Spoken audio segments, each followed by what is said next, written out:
Good morning.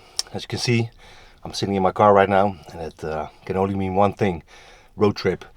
And this weekend, or this week, I have to say, I'm heading down to Belgium, to Ypres, and also to the northern part of France, to the Somme. And yeah, I'm gonna meet up with some other YouTubers you might know. And yeah, we're gonna take a trip and visit all the most important spots of World War One. Yeah, around Ypres and in the Somme. And I thought, well, I'm gonna take you guys with me, make a little trip report, and just like I did on the We Happy Few 506 trip, and yeah, show you all the things that we are going to visit and what happens when a bunch of YouTubers decide to go out and visit stuff and stay in a house together. So it's gonna be a lot of fun, and yeah, can't wait. So I'm getting on the road now. It's 6 a.m. in the morning. Here I got like 2.5 hours, 3-hour drive ahead of me to the first stop, and that's at Vimy Ridge in northern France. So yeah, I'm gonna get all the way now and take you guys along, and we'll see what happens.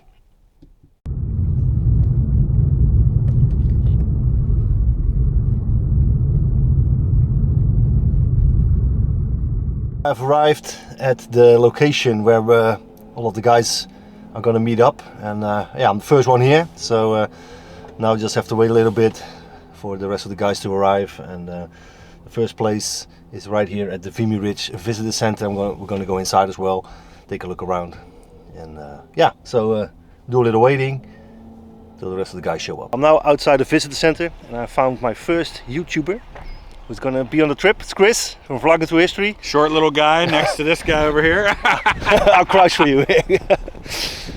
So yeah, he's the first, a couple of more coming, and yeah, we're gonna take a look around. One thing that Vimy Ridge is also known for is mining warfare, and that meant that the Germans and the Canadians, British, whatever, in the whole Western Front, they used to dug mines and tunnels underneath the enemy positions, put explosives behind it, and then detonate it, so attack the enemy, yeah, from below, basically, because up on the ground it was really hard to make any advances towards the enemy lines, because they were shooting at each other with shells, using gas against each other. So mining warfare gave them an opportunity to attack the enemy without taking casualties themselves. And over here, right behind me, there's a huge crater, and I'll show you right now. Yeah, this is a huge crater. I don't know if you can see it on tape, because it's also always a little difficult to see, because you really can't see the depth. But yeah, it's pretty deep, and that's one of the craters of the mines that blew up. And they would, like I said in the previous clip, they would dug these tunnels, and then they would dig out a big room and stuff it full of explosives, and yeah, just set it off, and trying to kill as many of the enemy as possible.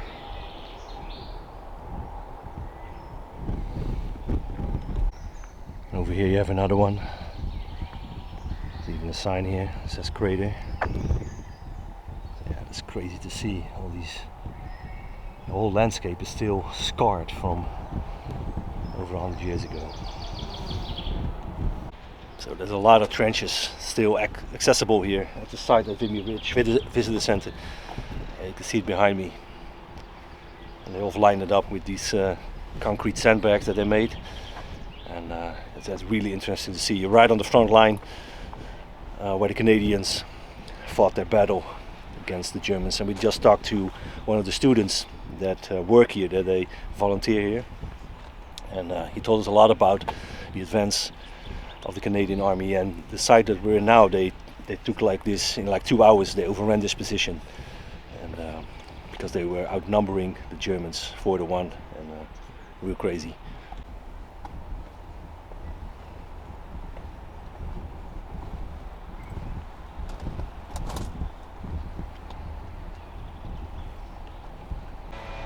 So I'm right beside the visitor center. You can see the visitor center here, and if I turn around, you'll see a whole bunch of craters, and amongst those craters are sheep grazing and they use these sheep to keep the grass short because it's too dangerous to use a lawnmower here. You can hear one in the background, but that's not. He's not working at places where still mines and everything are. So there's a lot of shells, unexploded mines still in the ground. So they use sheep to keep the grass short, and they do the same at the Somme as well. And the guy who is in charge of this place, he says there haven't been any exploding sheep here, so that's good. But yeah, the risk is still there that something can blow up, and that's why they use the sheep to keep the landscape clean. And it's a good way, of course, to keep everything intact. Chris and we left Vimy Ridge. It was kind of a disappointment because I think Chris had like 3 videos planned there, and I had a video planned there as well.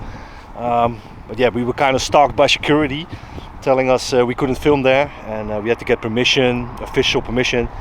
And we just didn't have the time for that, so we shot some stuff secretly on our phones, and I will try to make a video out of that one. But now we are at a different cemetery, as you can see behind me. It is St. Mary's Advanced Dressing Station Cemetery. It's a mouthful, and it's just by the road. And that's also one of the things that we also do a lot on these trips with all these YouTubers. There are all these stories you can tell about the men on these cemeteries, and that's why we always visit a lot of cemeteries. And there's one special grave here, as Chris is making a video about. Maybe you can see behind him. I'll zoom in. There he is, shooting his video. And that's one of the things that we do a lot on these trips. You can see that the life of a YouTuber is not always that easy. You can see Chris is basically sitting in the brush of this big field to get a great shot. Everything for the best shot. This cemetery has the grave of John Kipling. He was a lieutenant in the Irish Guards, and he was the son of a writer, Rudyard Kipling. I don't know if you pronounced that name right, but he's the man who wrote Jungle Book, that most people know, of course, from the Disney animated classic. And his son is resting here at this cemetery. And right next to him is an unknown grave, and all the unknown graves at the bottom says "known unto God," and that phrase was written by Rudyard Kipling, the father of John Kipling.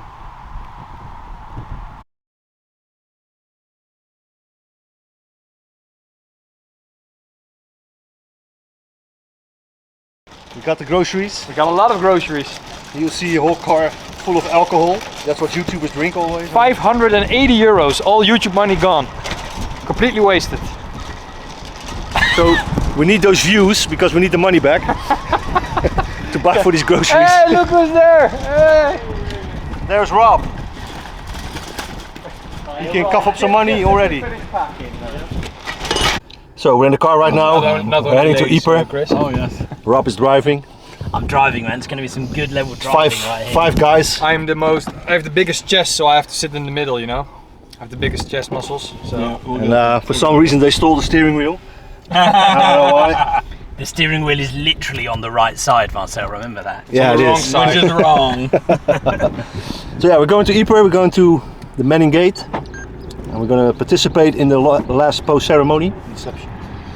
And we're going to lay a wreath. Sorry, I was starting to go. You guys all good seatbelts and stuff? Yeah, I have no seatbelt, but I'm okay. I'm holding on to the car's going to beep at me uncontrollably, man, if you don't put the seatbelt Yeah, on. in the middle? Yeah, it does, Really? man. Yeah, it's weird, this car. They have like a kiddie seatbelt in there. Yeah. Oh, what you doing, Chris? I was just looking for your. For my wait. So What? there's that. So now you just. So we're underneath the Menin Gate, and we're about to lay a wreath, 4 of us. Sander wants to get in the picture. He wants to be on a real YouTube channel for once. So they're doing it inside again. They still have some construction work going on, but it's pretty cool. And Rob is going to take some pictures. Not a video, he's going to take some pictures of us.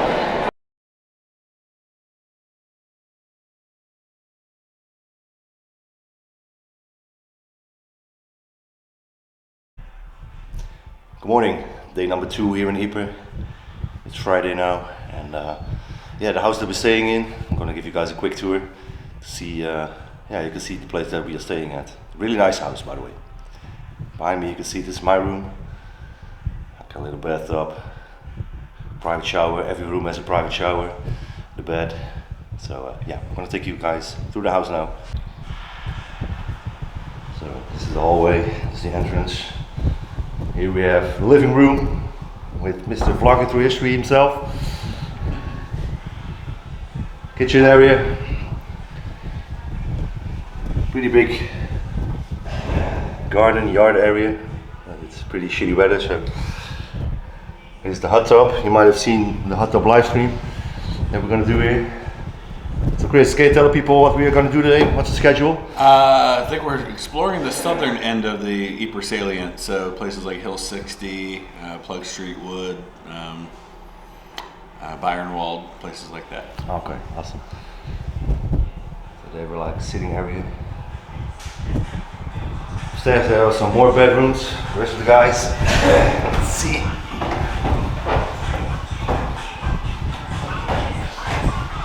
You can hear some rap music. That's probably Sander. Yeah. New song from Eminem. Houdini. As you can see, Sander has a pretty nice room as well. Decent size, private shower. Yeah, man. It's amazing, man. Yeah, the pressure on the shower heads is also. Yeah. It's incredible.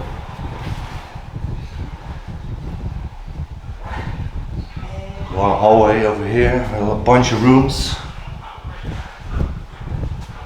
So yeah, this is Chris's room. Shaun is here, Rob is here as well. And JD is here on the ground, everybody knows him probably. He's coming tomorrow. So this is a smaller room. He's got 2 beds, so we can choose what he wants. A bird is guarding the room for JD.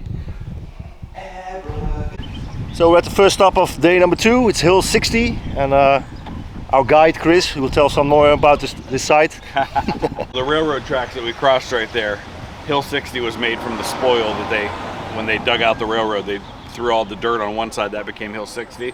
The dirt they threw on the other side is called the Caterpillar, and you can actually still see the crater from where they blew up the Caterpillar.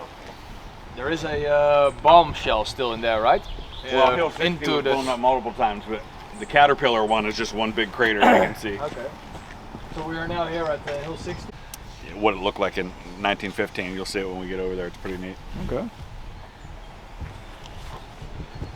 So Chris will be our tour guide for this place. He will tell us more about this place, what happened there, and what we're seeing. He's struggling to open the fence. Sander's doing the same thing as me, documenting the whole trip. Inception. Stop docking cameras. Videoception.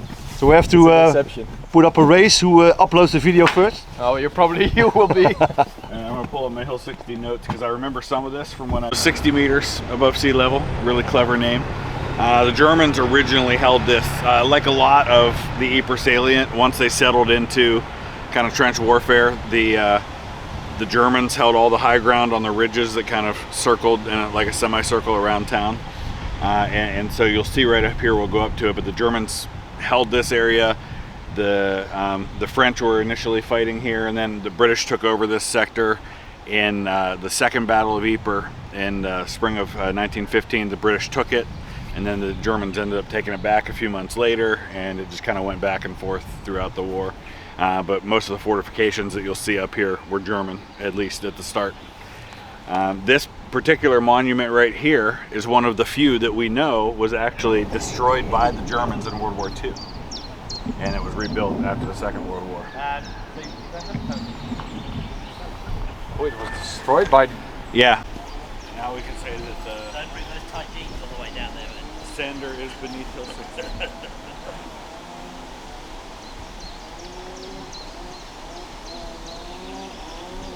That should give a better perspective, right? Yeah. So here at Hill 60, they did something pretty cool. They have like this inscribing. We described was where the German lines were, and where Sander is standing over there. To each other. and hear each other. Yeah, you can hear him. That's where the German line was. The British line. So that's how close they were. Way too close to French borders, yeah. It's crazy.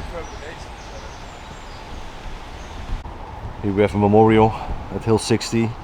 This memorial was erected for the Australian tunnelers who did all the digging, or a lot of the digging, here at Hill 60 to place the mines underneath the Germans and blow up their lines from below.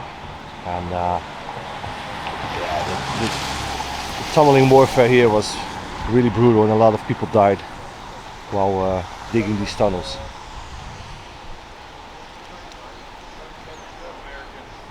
Second stop of the day. We had some really bad rain over at Hill 60, so we decided to go indoors to a museum. Now that we have arrived at the museum, it's dry, but yeah, we're gonna go inside, check out the museum, and I'll show you guys some stuff that they have on display over there. In the Somme. How cool is that? I just don't know where. He was an engineer. 100 years later, the traces from war remain on the landscape that is now the last remaining witness to the conflict. Big vehicles. So here we have a whole collection of gas masks that were used during World War I. Because a lot of people don't know is that there were a lot of gas attacks during the war. So here we have a picture of what it was like on the front lines. You see these two guys, yeah, they're trying to get some rest, or they trying to seek some shelter from incoming fire, and one of their dead comrades is right beside them. You can see this guy here as well. Here's another dead soldier right next beside him. So yeah, you try to sleep over there, and then dead friends or colleagues right beside you. We have in the museum a collection of shells that were used during the war. Just look at how big those things are. Some more on the floor here as well. Here we have some displays about some guys who fought in this area. We have here Rifleman Albert King. This is his gravestone. Over here you can see his personal medals. Same from this guy, Lance Corporal Thomas Lewis. Also his medals and his shoulder board. Second Lieutenant Thomas Stratfield, I think you pronounce it. His cap is in there. And these guys are actually buried at Hooge Cemetery. You have a good view of the cemetery from the museum.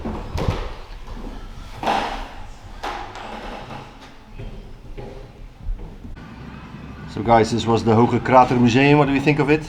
Pretty cool. Yeah, quite a collection. Really nice collection. It's good. Really interesting, man. Really good. It's set Some up. crazy stuff. It's set up very well. Yeah, As well. I was Like little dioramas. telling Rob too. You get the feeling that whoever set this up like understands the war, because Yeah. like they covered everything, and Yeah. just even little touches like the stuff upstairs with the displays for the graves, and then the window that looks out over the cemetery, and yeah. the one that shows the guy laying on the stretcher with the family picture in his hand, and stuff like that. But also the animals, Yeah. the lice Yeah. and mouses Oh, yeah, and rats and stuff like that. Yeah, pretty cool. Was everyone getting us a sandwich? So now it's time for some lunch. Food. Lunchtime. Then we'll probably head over to the cemetery over there. We need to check out the trenches too. Here. Oh yeah, the trenches as well, yeah. Directly across from the museum, you have this cemetery behind me. It's called Hooge Krater Commonwealth Cemetery, and it's a pretty big cemetery, lots of graves. And yeah, I'm gonna check out the cemetery right now, look at some graves. So here we have a group of graves off to the side a little bit. You can see this opening. Yeah, they're pretty far away from the rest of the graves. And every grave in this row says, believed to be buried in this cemetery. This is Corporal H.R. Knowles, New Zealand Wellington Regiment. So they think he is buried somewhere in this cemetery, in probably one of the unknown graves, but they don't know which grave is his. So that's why they erected these gravestones off to the side, so that they could honor these men by name.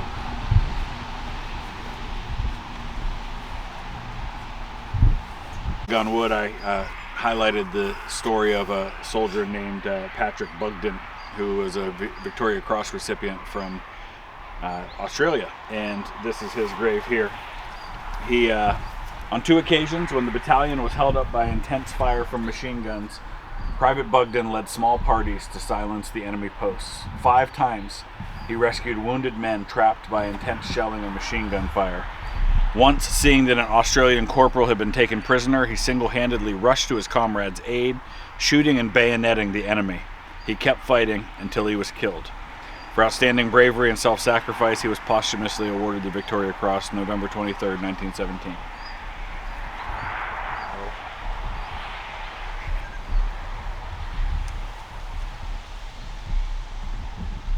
So the Commonwealth war cemeteries are always really impressive, and it's maybe a bit strange to say that it's your favorite type of cemetery, but you know, I found them to be the most impressive for some reason. I don't know why.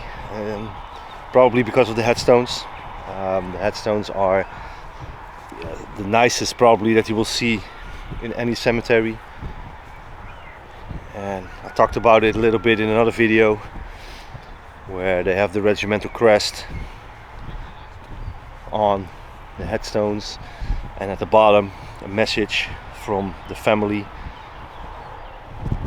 that they decided to put on the gravestone of their son or their brother. Or I'll show you a couple of gravestones right now to show you what they look like. So over here we have one of an Australian soldier. Here we have a named one, J.H. Greenwood, Lancashire Fusiliers. He died on October 8th, 1917, age 38. And here at the bottom there is a message from his family. And that's one thing that's not always as good as you probably want it. They always plant these trees or these brushes and flowers alongside the graves, and sometimes they obscure the message at the bottom. So here were a couple of unknowns buried together. Here we have an open one. This is Private G.E. Wade from the Leicestershire Regiment. I hope that pronounced that correctly. October 1st, 1917, age 23, and it just says at the bottom, at rest. And we have an unknown soldier's grave. It just says a soldier of the Great War, known unto God. They basically know nothing about this soldier. And then you have unknowns like this. It says soldier of the Great War from the East Surrey Regiment. So they know which regiment he's from. Probably they could tell by the uniform that he was wearing, but they have no name. Maybe his dog tags or identification tag was lost or was taken from him when he died, because a lot of these soldiers, they were buried at a temporary cemetery or in a temporary grave, and they took the identification tag to make sure that he was registered as being killed. And later when he was exhumed and transferred here, they didn't know his name, so they only put this on the tombstone. This is the grave of Private A. Ashworth, Cheshire Regiment, died October 14th, 1918, age only 18 years old. And the message at the bottom, you can read it pretty good. Thank God for so brave a son and brother. Love from all at home. So that's one example of the personal message that the family could right down on the bottom of the gravestone. So we just went to the museum. After that we visited the cemetery. Right now the guys are getting a drink. And across the street from there you have like bunkers and trenches you can visit. So you have 3 really cool sites to visit in this area. So we're going to go over there right now, visit some bunkers and trenches. There was a war, almost you could say static war, for almost 4 years. And the amounts of shells that have been fired here, you could probably estimate it that's over 100 million shells. And probably around 1/3 of all those shells didn't go off. So they are still laying here on the ground unexploded. So Third Battle of Ypres launches on July 31st, 1917 with Menin Ridge. The opening bombardment for that battle, just by the British, 4.5 million shells.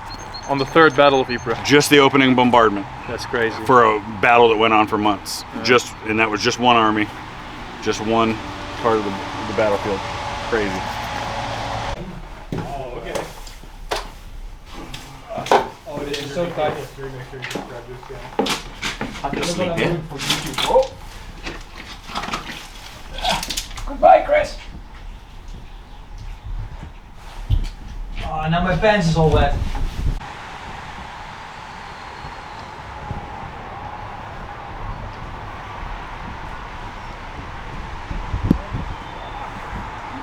Here we have a lot of the stuff that was found on this area where we are right now. A whole bunch of shells, some wagon car wheels, jerry can, there's some more shells, and some craters here and there in the back. You can see a pretty big one here, some craters in the back as well. And there's a whole pile of shells. There's shells everywhere here. Crazy, you can eat. So some of you guys watching might think, hey, it would be cool to go on a trip with all these YouTubers, but this is what reality is. There's always someone filming. And the rest of us are standing around waiting for the guy filming to finish. Hey, there's Marcel from History of War Cinema. Check his channel. Here on this information board we have some pictures of what life was like back during the war in this area. As you can see, it's mud and water everywhere. Here we have a tank stuck in the mud. Lots of guys. Here you have some guys doing some digging of the mining shaft that they used to place the mines. Absolute hell on earth. Here we have a trench that was used in this area. I don't think we're going to go in there. You can see it's flooded with water right now because we have some pretty bad rain last couple of days. But we can look at it from above. It's all muddy and so it goes all the way there. So there was a trench line. And I think I saw some on the information sign that it was German.